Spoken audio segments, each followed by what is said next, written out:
I think he had a couple of down years, Hmm. but overall, I think it was a pretty large success for him. Yeah, actually, no, he didn't have any down years during that run. Really? Yeah, it was 10%, 40%, 25%, 22%, 45%, 13%, 38%, 27%, 47%, 20%, 35%, 58%. Until the 60, that would have been 67, 68. 68, yeah. Yeah, 68, Interesting. And then yeah. did he close it right then?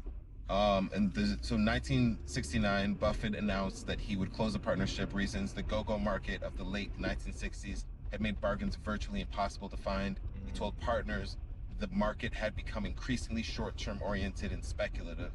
So he distributed the assets to the partners, offered partners a choice of receiving cash or shares in two companies, Berkshire Hathaway and Diversified Retailing. Most took cash. Those who kept Berkshire shares became extraordinarily wealthy. Yeah, that's an interesting one too. Mm-hmm. It's like, hey, we're shutting down this business, but I have these other like vehicles that are still running. If you want to Yeah. continue, you know, and by luck of the draw, if you would have, Mm-hmm. those shares are worth somewhere around 800 grand right now, right? Yeah. Class A ones at Yeah. least. Yeah. It's insane. No kidding. So the net worth at dissolution was approximately $25 million at age 38. It's pretty good for the 70s, essentially. Yeah. The early 70s. I mean, let's do a quick valuation calculator on that. 25 million in 1970 versus 2026. Yeah. Yeah, it's impressive. Yeah. Something where you certainly would not have to work another day in your life if you didn't want to. No, no, not at all. I mean, 25 million, that's $234 million today. Dang. So by 38, he had invested his way to $250 million. Yeah. Yeah, so didn't do too bad for himself.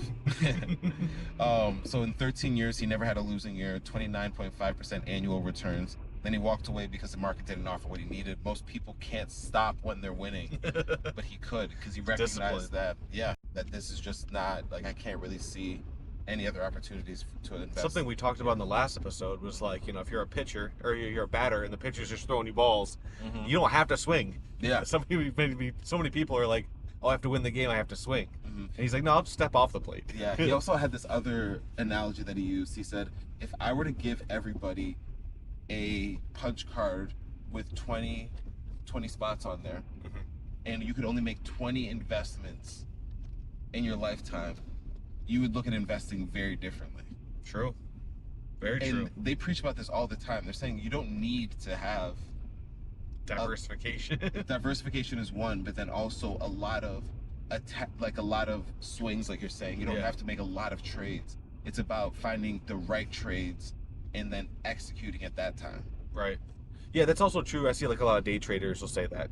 They're like, I'm not trying to make 100 grand a day. It'd be cool if I can, but if I just make the $200 or $300 a day on one trade, But I'll walk away. Yeah, but it's hard to do. But even still, though, that like 2-3 in that one day is a lot. Like they're like saying 2-3-5 trades that'll really make a huge impact on your portfolio. Will happen over the course of a lifetime. Right, instead of every day. Yeah.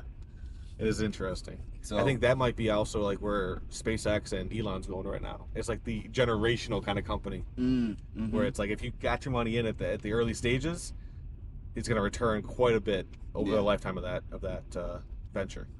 Yeah, there's an interesting parallel, but I think the main thing with both of them is that they're both long term. Yes. In what they do. One is on the investing side, the other is on the creation side. You can look at it as both investing to a degree, but whether you're investing in the creation, but the I would say the domain of expertise, the circle of competence is slightly different. Oh, absolutely. But at the heart of it, you're both taking dollars and then you're investing it. Yeah, the money's better with them than it is with you. Yeah, and this is actually a good point right here, because one thing that people underestimate is how much these tech companies acquire other companies. Right. They're not just they have their flagship product, and this is actually better displayed with Meta, because they changed their name from Facebook to Meta because they started to acquire different companies and brands that started to rival Facebook on its own. Yep.